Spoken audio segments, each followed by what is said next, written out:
रामायण के प्रमुख किरदार रावण के बारे में तो आप सभी जानते ही हैं। माता सीता के हरण की कथा जानने के बाद से ज़्यादातर लोगों के मन में रावण के प्रति नकारात्मक छवि बनी हुई है। लेकिन क्या आप जानते हैं, हिंदू पुराणों और ग्रंथों में रावण की बहुत सी खूबियों के बारे में उल्लेख किया गया है, जिसके बारे में कोई नहीं जानता। आज हम रावण की उन्हीं खूबियों से आपको रूबरू करवाएंगे।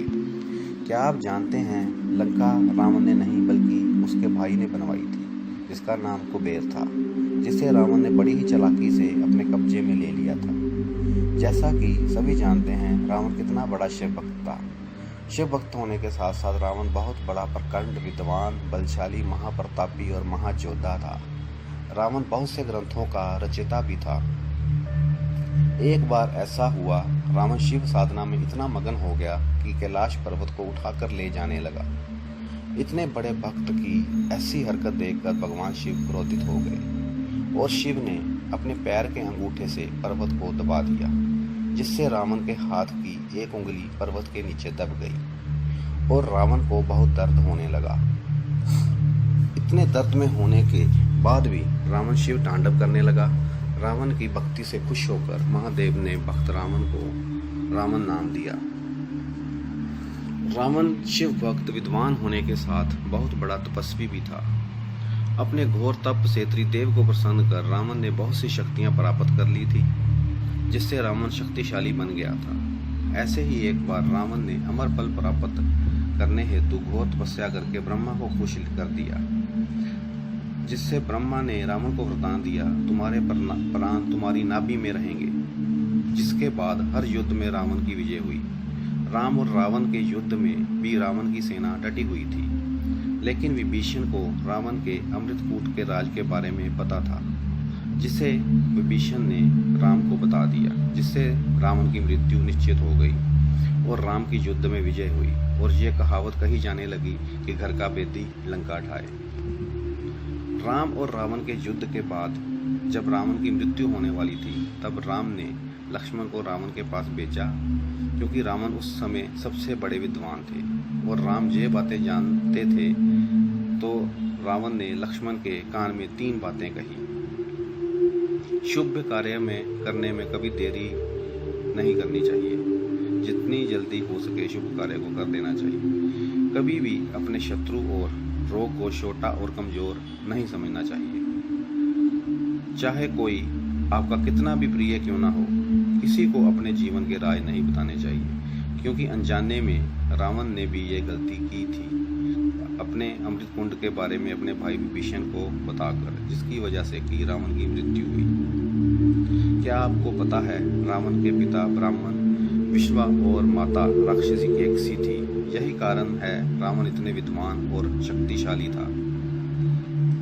जब केकसी ने गर्भ धारण किया, वह समय बहुत ही अशुभ था, जिस कारण उन्होंने 2 राक्षस पुत्रों रावण और कुंभकर्ण को जन्म दिया। बुद्धिवान और मायावी रावण में एक कला और भी थी, वो किसी को भी अपनी बातों में फंसा लेता था। अपनी शक्तियों का इस्तेमाल से रावण ने शनिदेव और इंद्र को भी कैद कर लिया था। महाज्ञानी रावण ने बहुत से ग्रंथों की रचना की है। इनमें से लाल किताब का इस्तेमाल आज भी कुंडली बनाने और वशीकरण और या काले जादू के लिए किया जाता है।